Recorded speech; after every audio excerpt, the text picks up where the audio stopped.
અગત્યના પ્રશ્નો જે પરીક્ષા માટે મહત્વના છે એ વાત આપણે આજે જોઈશું। સૌથી પહેલા તો પાઠમાં આવતા કેટલાક શબ્દો જે અગત્યના છે, જે શબ્દો સમાનાર્થી શબ્દોની અંદર પૂછાઈ શકે, તો એવા શબ્દો તમે જ્યારે પાઠ વાંચશો ત્યારે કેટલાક શબ્દો એની અંદર આવે છે। તો એમાં પહેલો શબ્દ છે શુષ્ક।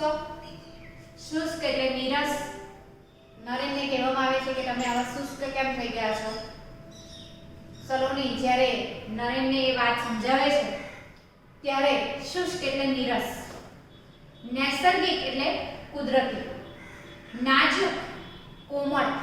આપણે વાત જોઈ ગયા કે મનીષા એવી નાજુક, નમણી અને ડરપોક છે, તો નાજુકનો અર્થ થાય છે કોમળ, નમણી, નાજુક, નમણી, નમણી એટલે સુંદર, એ સુંદર છે એટલે નમણીનો અર્થ સુંદર થશે। બીજું છે ત્રાડ। વિરાટ બાબુને એવું હતું કે મનીષા સિંહની ત્રાડ સાંભળીને જ મૃત્યુ પામશે। ત્રાડ એટલે ગર્જના, સિંહની ગર્જના। છેલ્લે વાત આવે છે દીપ્તિવંત। નરેન મનીષાને કહે છે કે તું આજે એવી દીપ્તિવંત લાગે છે। દીપ્તિવંત એટલે પ્રકાશમાન, પ્રભાવ, એવી પ્રભાવશાળી, જે નાજુક નમણી હતી અત્યારે એવી પ્રભાવશાળી બની છે, એવી દીપ્તિવંત બની છે। બીજું છે મુદતી એટલે કે ચોક્કસ સમયગાળાની। મુદતી એટલે ચોક્કસ સમય, મુદત એટલે ચોક્કસ સમય। છેલ્લે જ્યારે નરેન કહે છે કે પ્રેમ એવું કોઈ મુદતી હોતો નથી, ચોક્કસ સમયગાળામાં સર્જાયેલો હોતો નથી, તો ત્યારે આ શબ્દ બોલાય છે। મુદતી એટલે ચોક્કસ સમયગાળાની। પ્રશંસા એટલે વખાણ। તો આવા કેટલાક શબ્દો પાઠની અંદર અગત્યના છે, જે તમને ચોપડીમાં પણ આપેલા છે, એ પણ તમારે ધ્યાનમાં રાખવાના। ત્યાર પછી મિત્રો આપણે જોઈશું કે કેટલાક સ્વાધ્યાયના પ્રશ્નો જે પરીક્ષા માટે અગત્યના છે। બોર્ડની પરીક્ષામાં ખાસ તમને કે તમે અત્યારથી જ એ બાબત ધ્યાનમાં રાખો અને વાંચતા થાઓ તો ભાષાની અંદર કશું અશક્ય નથી, સારા એવા માર્ક્સ તમે મેળવી શકો। તો અહીંયા આપણે જે પાઠ ભણી ગયા, ભૂલી ગયા પછી એના જે પ્રશ્નો છે કેટલાક અગત્યના, 1 માર્ક્સમાં તમને પ્રશ્ન પૂછાય છે। સૌથી પહેલો પ્રશ્ન તો જોડકા જોડો પૂછાય છે। વિભાગ ઓની વાત કરું છું, પાઠના વિભાગની વાત કરું છું, કારણ કે આપણે પાઠ ભણી રહ્યા છીએ। પાઠની અંદર પહેલો પ્રશ્ન જોડકા જોડો, બીજો છે એક વાક્યમાં ઉત્તર આપો, બીજો પ્રશ્ન પૂછાય છે 3-4 વાક્યમાં ઉત્તર આપો, અને ચોથો પ્રશ્ન પૂછાય છે મુદ્દાસર જવાબ લખો। આ રીતે વિભાગોનું માળખું રહેશે તમારા બોર્ડની પરીક્ષામાં પણ, પહેલી પરીક્ષામાં પણ અને પ્રિલિમમાં। તો એમાં ટૂંકા પ્રશ્નો તમને પૂછાય છે। તો ટૂંકા પ્રશ્નોની અંદર કોઈ પણ પ્રશ્ન તમને પૂછી શકે પાઠની અંદર આવતો। અહીંયા કેટલાક પ્રશ્નો 1 માર્ક્સ વાળા અગત્યના છે, એમાં તમને પુસ્તકમાં ખાસ મિત્રો ચોપડીમાં આવતા પ્રશ્નો ધ્યાનમાં રાખવાના છે, એમાંથી જ પરીક્ષામાં પૂછાય છે। તો અહીંયા તમને પહેલો પ્રશ્ન આપેલો છે કે મનીષા દેસાઈએ શ્રુતિ કુટુંબને પુનઃ હુમલામાંથી બચાવ્યું। આપણે વારે વારે આ વાત કહી છે કે મનીષા દેસાઈ જે સુરતની વતની હતી, એ મનીષાએ એક સુરતી કુટુંબને રીંછના હુમલામાંથી બચાવે છે। બીજો પ્રશ્ન છે નરેને કઈ તાલીમ મેળવી હતી? તો નરેને વન સંરક્ષણની તાલીમ મેળવી હતી। નરેન એ વનાધિકારી હતો, ફોરેસ્ટર હતો, અને ફોરેસ્ટરની નોકરી, વન સંરક્ષણની તાલીમ એને મેળવી હતી, એટલે જંગલ ખાતાનો અધિકારી તરીકે આ પાઠની અંદર એ ફરજ બજાવી રહ્યો છે। તો આવો 1 માર્ક્સનો પ્રશ્ન તમને પૂછાઈ શકે। બીજો પ્રશ્ન છે રીંછ માણસને જોઈને શું કરે છે? રીંછ માણસને શું કરે છે? માણસને જોઈને જનૂનથી પ્રતિકાર કરે છે, એ હુમલો નથી કરતો। વાઘ, સિંહ હોય એ ડાયરેક્ટ માણસ ઉપર હુમલો કરતા હોય છે, પણ આ જંગલ વિસ્તારનો અધિકારી નરેનને બધી જ માહિતી ખબર છે, એટલે કહે છે કે રીંછ માણસને જોઈને જનૂનથી એટલે ગુસ્સાથી, પ્રતિકાર એટલે સામનો પ્રતિકાર સામનો કરે છે, જનૂનથી પ્રતિકાર કરે છે. બીજો પ્રશ્ન અગત્યનો છે કે નરેન લગ્નના માંગા પાછા શા માટે થતો હતો? શા માટે નરેન લગ્નના માંગા પાછા થયેલો? 4 વર્ષ થયા છતાં એને હજુ સુધી લગ્ન કર્યા નહોતા, તો કેમ એ લગ્નની ના પાડતો હતો? કારણ કે એ મનીષાને પ્રેમ કરતો હતો અને મનીષા પર જ એ કવિતા લખતો હતો. એ ખુદ મનીષાને જ કવિતા માનતો હતો. તો એ અમુક પ્રેમ કરતો હોવાથી એ લગ્નના માંગા પાછા થતો હતો. તો આ 1 માર્ક્સ વાળા પ્રશ્નો મિત્રો. બીજા પ્રશ્નો 2 માર્ક્સ વાળા તમને પરીક્ષાની અંદર ચોક્કસ પૂછાય છે. 2 માર્ક્સ મેળવવાના છે કે નીચે આપેલા પ્રશ્નોના જવાબ 3-4 વાક્યોમાં લખો. તો 3-4 વાક્યોમાં એ જવાબ જ્યારે લખવાનો હોય ત્યારે આ પ્રશ્ન વારે વારે પૂછાતો હોય છે કે નરેન જે મનીષાને ઓળખતો હતો તે મનીષા કેવી હતી?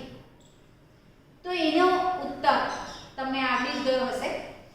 આપણે જોઈ ગયા છે, વારે વારે એ વાતને આપણે રિપીટ કરી છે કે નરેન જે મનીષાને ઓળખતો હતો, જ્યારે એ નરેન એ મનીષાને પ્રેમ કરતો હતો ત્યારે એ મનીષા કેવી હતી? અત્યારે એ ઓળખતો નથી. તમે જે આપણે પાઠમાં એકાંકી ભણી ગયા એ પાઠમાં એ મનીષાને ઓળખતો ન હતો, પણ જ્યારે એને ઓળખતો હતો ત્યારે કેવી હતી? તો કે નાજુક, નમણી અને ગરોળીથી પણ ડરી જાય એવી ડરપોક હતી. તો આ પ્રશ્નનો જવાબ આટલું તમારે યાદ રાખવાનું છે કે નરેન જે મનીષાને ઓળખતો હતો તે મનીષા નાજુક, નમણી અને ડરપોક હતી. એક ગરોળીથી પણ ડરી જાય એવી ગભરૂ એવી મનીષા હતી. તો આ પ્રશ્નનો જવાબ તમારો થશે. બીજો પ્રશ્ન ખાસ અગત્યનો. હું તમને કહું કે આ અગત્યનો એટલે પ્રશ્ન ટીક કરી દેવાનો. વિરાટભાઈએ મનીષા અને નરેનની સગાઈની ના કેમ પાડી? આ મારો પ્રશ્ન છે. આપણે જોઈ ગયા કે બંનેના સંબંધની વચ્ચે કોઈ એવી અડચણ આવે છે કે બંનેને વચ્ચે વિચ્છેદ સર્જાઈ જાય છે, નરેન અને મનીષાની વચ્ચે. તો અહીંયા એ જવાબ લખવાનો છે કે બંને મનીષા અને નરેન લગ્ન કરવા માંગતા હતા, પણ વિરાટભાઈ એમના પિતા જે છે એ પિતા સગાઈ કરવાની ના પાડી દે છે. કેમ ના પાડી દે છે તે જવાબ આમાં લખવાનો છે. વિદ્યાર્થી મિત્રો, ખાસ એ અગત્યની વાત છે કે જ્યારે સવાલ પૂછાયેલો હોય એ સવાલના આધારે જવાબ લખવાનો હોય છે. ઘણા મિત્રો સવાલ સમજતા નથી અને બીજી વાત અંદર લખી આવે છે, એટલે માર્ક્સ કપાઈ જાય છે. એટલે સવાલ ખાસ સમજો કે સગાઈની ના કેમ પાડે છે.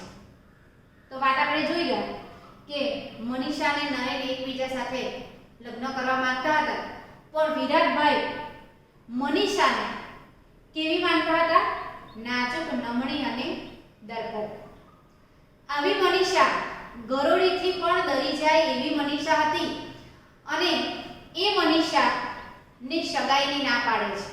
એટલે નરેન સાથે જો એને પરણાવવામાં આવે તો નરેન એ વનનો અધિકારી છે અને વનની અંદર, જંગલની અંદર સિંહની એકાદ ત્રાળ સાંભળીને જ, એકાદ ગર્જના સાંભળીને જ એ મૃત્યુ પામે. તેથી નરેને વિદુરનું જીવન જીવવું પડે. એટલા માટે વિરાટભાઈ મનીષા અને નરેનની સગાઈની ના પાડે છે. તો આ એનો જવાબ છે. 2-3 વાક્યોમાં જવાબ લખોની અંદર આ વાત આપણે લખવાની છે કે કેમ એના સગાઈની ના પાડે છે. તો આ વાત બને છે કે મનીષા આવી ડરપોક હતી અને જો એના લગ્ન કરાવવામાં આવે તો સિંહની એકાદ ત્રાસ સાંભળીને જ એ મૃત્યુ પામે અને નરેનને આખી જિંદગી, આખું જીવન વિધુરનું જીવવું પડે. એટલા માટે વિરાટભાઈ એના પિતા બંનેની સગાઈની ના પાડે છે. તો આ એના પ્રશ્નનો જવાબ છે. એટલે 2 માર્ક્સ મિત્રો તમારે પરીક્ષાની અંદર મેળવવા હોય તો આટલી વાત ખાસ અગત્યની છે. બીજી વાત આપણે જોઈએ કે આ પાઠની અંદરથી બીજો એક પ્રશ્ન પૂછાય છે. મુદ્દાસર જવાબ લખો. એ સવાલના 4 માર્ક્સ આપણે મેળવવાના છે. 4 માર્કનો પ્રશ્ન તમને આ પાઠની અંદરથી પૂછાય છે. પ્રશ્ન છે મનીષાનું પાત્ર ચિત્રણ ભૂલી ગયા પછી કૃતિના આધારે કરો. સવાલનો જવાબ એક જ હોય પણ તમને ફેરવીને પૂછેલો હોય, ટ્વિસ્ટ કરીને પૂછેલો હોય કે મનીષાનું પાત્ર ચિત્ર, મનીષાનું પાત્ર લેખન કરો, એ આપણે વાંચેલો હોય પણ તમને એવું જણાવેલું હોય કે ભૂલી ગયા પછી પાઠના આધારે સાહસિક બાળાનું વર્ણન કરો, તો એમાં પણ આ જવાબ આવે. એટલે બોર્ડની પરીક્ષામાં તમને સવાલ જે છે એ સવાલ ફેરવીને પૂછેલો હોય, જવાબ એક જ હોય. એટલે તમારે ખાસ પરીક્ષા માટેની તૈયારી કરવાની હોય તો આ વાત ખાસ યાદ રાખવાની છે કે મનીષાનું પાત્ર ચિત્ર, મનીષાનું પાત્ર લેખન આ પાઠને આધારે કરો. પાઠને આધારે એટલે પાઠમાં જે વાત આવે છે એ વાત આ પાત્રની અંદર લખવાની છે. ખાસ વાત તો એનો જવાબ કે તમે આખા એકાંકીની અંદર આ વાત ભણી ગયા કે મનીષાનું પાત્ર 4 માર્ક્સ મેળવવાના છે મિત્રો. જ્યારે 4 માર્ક્સ મેળવવાના હોય ત્યારે મેં તમને કહ્યું ત્યારે મુદ્દાસર જવાબ લખોની અંદર એક ફકરો એની પ્રસ્તાવનાનો લખો. જ્યારે પ્રસ્તાવનાનો પ્રશ્ન તમે લખો છો ત્યારે તપાસનાર ઉપર એક સારામાં સારી છાપ પડે છે. એટલે પ્રસ્તાવનાની અંદર શું લખવાનું હોય તો કે તમે મનીષાનું પાત્ર ભૂલી ગયા પછી પાઠમાંથી ભણી ગયા છો, તો આ પ્રશ્ન મનીષાનું પાત્ર ભૂલી ગયા પછી પાઠમાંથી લેવામાં આવ્યું છે. એનો સાહિત્ય પ્રકાર એકાંકી છે. સંદર્ભ પુસ્તક ત્રીજો પુરુષમાંથી એ લેવામાં આવ્યો છે. એના લેખક રઘુવીર ચૌધરી છે. તો આટલી બાબતનો એક ફકરો તમે આ પ્રશ્નના જવાબની અંદર લખી શકો. ત્યાર પછી મનીષા વિશે તમે જે જાણો છો કે મનીષા એક એવી સ્ત્રી છે, એવું પાત્ર છે કે જેણે પોતાની આત્મશક્તિના બળે એ પોતાના જીવનની અંદર આખો ફેરફાર લાવી છે. મનીષા એક શિકારી પિતાની પુત્રી છે અને શરૂઆતમાં એ એવી નાજુક, નમણી અને ગભરું છે, એવી ડરપોક છે અને એ મનીષા ગરોળીથી પણ ડરી જાય એવી હતી. પણ એના પિતા વિરાટભાઈએ એનું પ્રિય પાત્ર નરેનની સાથે એના લગ્નની મંજૂરી આપતા નથી, એની સગાઈની મંજૂરી આપતા નથી. એટલે વિરાટભાઈ પોતાની દીકરીની જે ક્ષમતા છે એ ક્ષમતા ઓળખી શક્યા નહીં અને એને કારણે એ નરેનની સાથે લગ્ન કરી શકી નહીં. પણ જે મનીષાને પોતાના પિતા એવી ડરપોક સમજતા હતા, એવી ડરપોક એ ન રહેતા એ પોતાના જીવનની અંદર આખો બદલાવ લાવે છે કે ત્યાંથી એ એવી રીતે જીવન જીવે છે કે એવી સાહસિક બને છે, એવી ખડતલ બને છે, એવી સશક્ત બને છે. અને એ સશક્ત બનીને જ્યારે આપણે એકાંકીના અંતમાં જોઈએ છે ત્યારે આપણને ખબર પડે છે કે એક રીછના હુમલામાંથી એક આખા સુરતી કુટુંબને એ બચાવે છે. રીછ જેવા પ્રાણીનો સામનો કરીને એ એવું પરાક્રમ બતાવે છે. તો હવે પરાક્રમ કરનારી એ મનીષાનું પાત્ર આપણે આ એકાંકીની અંદર જોઈ ગયા. એટલે જે મનીષા પોતાના પ્રિય પાત્રને મેળવવા માટે એ આવી સાહસિક બની છે, એ સાહસિકતાની વાત એ આ સવાલના જવાબની અંદર આપણે અહીંયા લખવાના છે. એટલે મનીષાના પાત્ર દ્વારા લેખક રઘુવીર ચૌધરીએ નારી શક્તિના દર્શન આપણને કરાવ્યા છે. તો આ જવાબ આ પ્રશ્નનો થશે. એટલે મિત્રો પરીક્ષાની અંદર આ પ્રશ્નનો જવાબ ખૂબ અગત્યનો છે. તમને પહેલી પરીક્ષામાં, બીજી અને બોર્ડની પરીક્ષામાં આટલા સવાલો મેં જે કહ્યા છે તે 2 માર્ક્સના, 4 માર્ક્સના અને 1 માર્ક્સના તો તમને આવડે. એટલે વિશેષતાથી 2 અને 4 માર્ક્સવાળા પ્રશ્નોની ચર્ચા મેં તમારી આગળ કરી છે કે તમે સારામાં સારી રીતે અત્યારથી એ સવાલના જવાબ સમજી જાઓ તો તમને છેલ્લે બોર્ડની પરીક્ષા આવે ત્યાં સુધી મુશ્કેલી ન પડે. એટલા માટે આટલા પ્રશ્નોની ચર્ચા મેં તમારી સમક્ષ કરી છે. આશા રાખું છું કે તમે સારી રીતે લેસન કરશો અને પ્રશ્નોના જવાબને સમજવાનો પ્રયત્ન કરશો તો સારામાં સારા માર્ક મેળવશો એવી અમે આશા રાખીએ છીએ. આભાર.